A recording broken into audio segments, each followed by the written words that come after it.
स्वाती कपडे धुवत होती आणि अचानक तिच्या पोटात खूप जोरात दुखायला लागलं. तिची सासू काही कामानिमित्त बाहेर गेली होती.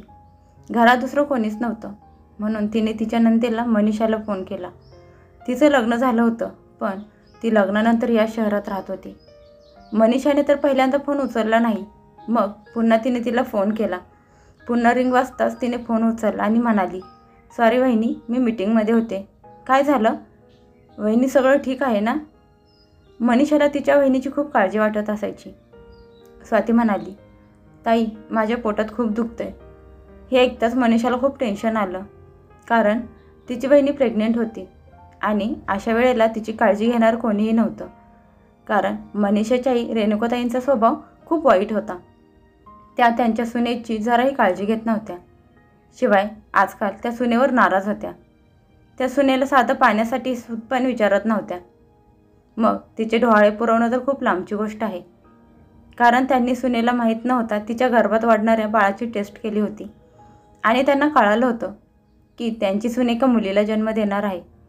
त्यामुळे त्या सुनेच्या मागे लागल्या होत्या की तिने तिच्या होणाऱ्या बाळाला मारून टाकावं. या गोष्टीवरून घरात खूप गोंधळ झाला होता. स्वातीचा नवरा एका वर्षासाठी कामासाठी बाहेरच्या देशात गेला होता आणि जेव्हा त्याला ह्या सगळ्या गोष्टी समजल्या, तेव्हा त्याने त्याच्या आईला स्पष्ट शब्दात सांगितलं की मुलगा झाला किंवा मुलगी झाली तरी मला काहीच फरक पडत नाही. तू माझ्या बायकोवर कुठल्याही प्रकारचा दबाव घातलास तर माझ्यासारखा वाईट कोणीच नसेल. रेणुकाताई त्यांच्या मुलावर खूप प्रेम करत होत्या. त्यांच्यासाठी त्यांच्या मुलीपेक्षा त्यांचा मुलगा खूप महत्त्वाचा होता. त्यामुळे मुलाच्या बोलण्यापुढे त्या काहीही करू शकत नव्हत्या. पण तेव्हापासून त्या सुनेवर खूप चिडलेल्या होत्या, कारण सुनेमुळे आज त्यांच्या मुलाने त्यांना खूप काही सुनावलं होतं. जर सुनेने त्यांचं गपगुमान ऐकलं असतं तर मुलाची पण हिंमत झाली नसती त्यांना एवढं काही सुनावायची. स्वातीची नणंद मनीषा लगेच सुट्टी घेऊन घरी आली आणि तिने वहिनीला दवाखान्यात ॲडमिट केलं. डॉक्टर म्हणाले की लगेच त्यांचं ऑपरेशन करावं लागेल, नाहीतर बाळाच्या जीवाला धोका होऊ शकतो. मनीषाने तिच्या नवऱ्याला दवाखान्यात बोलवून घेतलं. त्यानंतर ऑपरेशन करून डॉक्टरांनी स्वातीच्या बाळाला बाहेर काढलं. स्वातीने एका गोंडस मुलीला जन्म दिला. मनीषा आणि तिच्या नवऱ्याने सुटकेचा निश्वास घेतला. सगळं काही व्यवस्थित झालं. आठवडाभरात स्वाती दवाखान्यात ॲडमिट होती. तिची सासू तिला एकदा पण दवाखान्यात बघायला आली नव्हती. तिची नणंद चांगली होती म्हणून ती स्वातीला सांभाळत होती. डिलिव्हरीनंतर स्वाती घरी आली तर तिच्या सासूने तिला बघताच तोंड वाकडं केलं आणि म्हणाली, "आलीस तुझ्या दळभद्री मुलीला घरी घेऊन? मी तर पहिलेच म्हणाले होते की पोटात असतानाच तिला मारून टाक." स्वाती खूप चिडली आणि तिच्या सासूला म्हणाली, "तुम्ही मला न सांगता माझ्या पोटात वाढणाऱ्या बाळाची टेस्ट केलीत. हा अपराध आहे. याची शिक्षा तुम्हाला होऊ शकते. आणि उलट तुम्हीच माझ्या मागे हात धुवून लागलाय की मी या बाळाला मारून टाकावं. हा माझा जीव आहे, माझ्या काळजाचा तुकडा आहे. तुम्ही हिच्याबद्दल असं वाईट कसं काही बोलू शकता?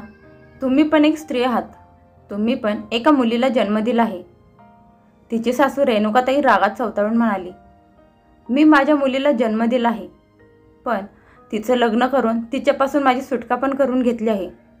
मी माझ्या मुलीवर प्रेम करत नाही. ती तर माझ्यावर ओझं होती, त्यामुळे मी तिला वेळेतच उतरवून टाकलं. त्यामुळे मला असं वाटत होतं की माझ्या मुलाला पहिला मुलगा व्हावा. पण तू तर अशी पनवती निघालीस की तुझे पाय माझ्या घरात पडले आणि घरात परत एक मुलगी जन्माला आली. किती मुश्किलीने मी माझी मुलगी मोठी होण्याची वाट बघत होते की ती मोठी झाल्यावर तिचं लग्न करून मी माझी सुटका करून घेईन. पण तू परत या घरात एक मुलगी घेऊन आलीस." दरवाजात उभ्या असलेल्या मनीषाने तिच्या आईचं सगळं बोलणं ऐकलं होतं. ते ऐकून तिच्या डोळ्यातून पाणी घळाघळा व्हायला लागलं. लहानपणापासूनच ती तिच्या आईच्या प्रेमाला आसुसली होती. तिची आई प्रत्येक गोष्टी तिला हे जाणवून देत होती की ती एक मुलगी आहे, त्यामुळे तिच्या नशिबात रडणंच लिहिलं आहे. ते तर तिचे वडील खूप चांगले होते. त्यांनी कधीही मुलगा आणि मुलगी असा भेदभाव केला नाही आणि तिच्या भावाने विजयने तिला खूप प्रेम दिलं. त्यामुळे ती कशी तरी मोठी झाली. पण वडिलांच्या निधनानंतर तिचं आयुष्य नरक झालं. विजय तर शिक्षणासाठी बाहेर गेला. त्याच्या पाठीमागे तिची आई तिच्यावर खूप अत्याचार करत होती.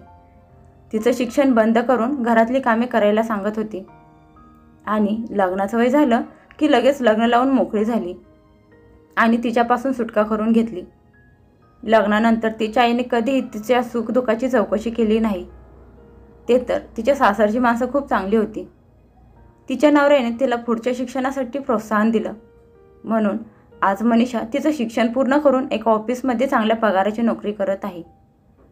तिचा तिच्या दादा वहिनीवर खूप जीव आहे, पण तिच्या आईसाठी तिच्या मनात जरा पण आदर किंवा प्रेम नाही. आज पण आईच्या तोंडातून असले कडू शब्द ऐकून ती दारातूनच परत माघारी गेली. स्वातीला पण खूप वाईट वाटलं की तिची सासू स्वतः एक स्त्री असून दुसऱ्या स्त्रीची इज्जत का करत नाही. ती तिच्या मुलीला घेऊन तिच्या खोलीत गेली, पण अशा वेळेस पण तिच्या सासूसोबत राहावे लागत होते, कारण तिचे दादा वहिनी बाहेरच्या देशात राहत होते. माहेरच्या नावावर असं कोणीच नव्हतं की अशा वेळेस तिची काळजी घेऊ शकेल, तिथे जाऊन ती आरामात राहू शकेल. तिला असं वाटत होतं की तिच्या मुलीचं तोंड बघून तिच्या सासूच्या काळजाला पाझर फुटेल, पण असं काहीच झालं नाही. दुपारी तिची सासू आरामात बसून TV बघत होती. स्वातीला राहवलं नाही. तिला खूप जोरात भूक लागली होती. ती हळू आवाजात तिच्या सासूला म्हणाली, सासूबाई, मला खूप जोरात भूक लागली आहे. तर तिची सासू रागात म्हणाली, मग उठ आणि जाऊन जेवण बनवून खा. त्यावर स्वाती म्हणाली, पण सासूबाई, मला डॉक्टरांनी आराम करायला सांगितलं आहे. तुम्हाला तर माहीतच आहे माझं ऑपरेशन झालंय. तेव्हा तिची सासू रागात पाय आपटत तिच्या खोलीत आली आणि तिला म्हणाली, तुला खूप आवड होती ना मुलीला जन्म द्यायची, पण मी पण असं काहीतरी करीन की तू आयुष्यभर विसरणार नाहीस आणि आयुष्यात परत माझा शब्द कधीच मोडण्याचा प्रयत्न करणार नाहीस. आता तुला बसल्या बसल्या जेवायला पाहिजे. अगं, मला माहीत आहे तू पोट फाडून आली आहेस, पण कोणी सांगितलं होतं तुला तिला जन्माला घालायला? त्यापेक्षा तर तू गर्भपात केला असतास तर बरं झालं असतं. तू माझं ऐकलं असतंस तर मी तुला डोक्यावर बसवून ठेवली असती, तुझी सगळी कामं केली असती, तुला वेळेवर जेवण खाणं पिणं औषध दिलं असतं. पण तू माझं ऐकलं नाहीस. तू तुझ्या मर्जीनं तुझं पोट फाडून घेतलं आहेस. त्यामुळे तुझी काळजी तू स्वतः घे. आणि तसंही सुनबाई, तू पोट फाडून ओझंच घेऊन आली आहेस. स्वातीला सासूबाईंचं बोलणं ऐकून खूप वाईट वाटलं. तिची सासू तिला टोमणे मारून खोलीतून बाहेर आली.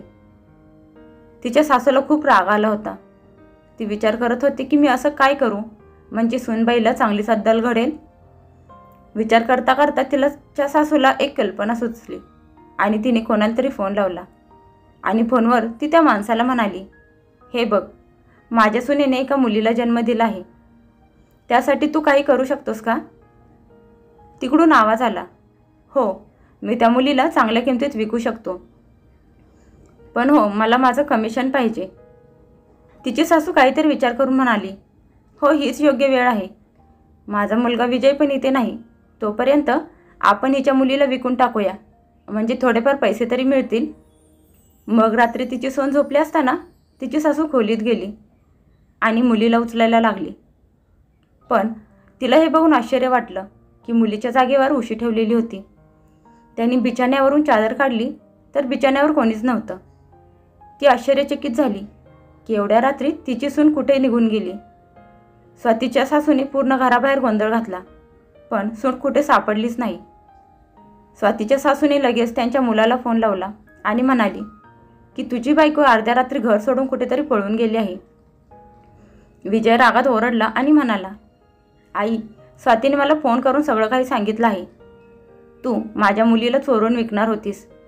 मला तर तुला आई म्हणायची पण लाज वाटत आहे.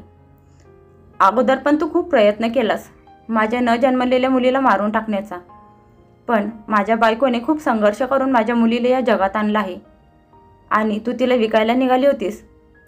ते तर बरं झालं की स्वातीने तुझं सगळं बोलणं ऐकलं होतं आणि ते रेकॉर्ड करून मला पाठवलं होतं. त्यामुळे मी संध्याकाळीच माझ्या एका मित्राला तिथे पाठवून स्वातीला तिथून बाहेर लांब नेऊन ठेवलं होतं. आता तुझी काळी सावली पण मी माझ्या मुलीवर पडू देणार नाही. हे ऐकताच स्वातीच्या सासूला धक्काच बसला. मुलाच्या नजरेत त्या कायमच्या पडल्या होत्या. मुलाने फोनवरच खूप काही सुनावलं आणि त्यांच्याशी कायमचं नातं तोडलं.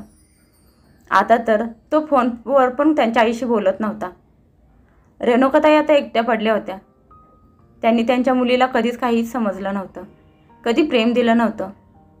प्रत्येक वेळी एक ओझं म्हणूनच तिच्याकडे बघितलं होतं. त्यामुळे मुलीला पण त्यांची काही खास ओढ नव्हती. आता म्हातारपणी जेव्हा त्यांना कोणाची तरी गरज होती तर त्यांच्याजवळ कोणीच नव्हतं. त्या कुठल्या तोंडाने मुलीला सांगणार होत्या? पण शेवटी जेव्हा त्यांचे हातपाय चालायचे बंद झाले तेव्हा त्यांनी त्यांच्या मुलीची मदत घेतली. मग त्यांची मुलगी त्यांना तिच्याजवळ राहायला घेऊन आली. पण तिला पण तिच्या आईची जास्त ओढ नव्हती, कारण तिच्या आईने कधीच तिला स्वतःच्या मुलीप्रमाणे वागवलं नव्हतं आणि कधीच माया लावली नव्हती. शेवटी वर्षभरातच त्यांनी शेवटचा श्वास घेतला. त्यांनी या गोष्टीचा खूप पश्चाताप होता की त्यांनी त्यांच्या आयुष्यात फार मोठ्या चुका केल्या होत्या. त्यांनी त्याच्या कुटुंबाला कधीच बांधून ठेवलं नाही. त्यांनी कधीच त्यांच्या मुलीला किंमत दिली नाही, ना त्यांच्या सुनेला किंमत दिली. एवढंच नाही तर त्यांनी त्यांच्या नातीला पण विकायचा प्रयत्न केला होता. पण आता आयुष्यात शेवटच्या टप्प्यात पश्चाताप करून काहीच फायदा होत नव्हता, कारण त्यांनी त्यांचं आयुष्य स्वतः दुःखात घातलं होतं. कशी वाटली ही स्टोरी कमेंट करून नक्की सांगा आणि तुमचे काही विचार असतील तर नक्की कळवा.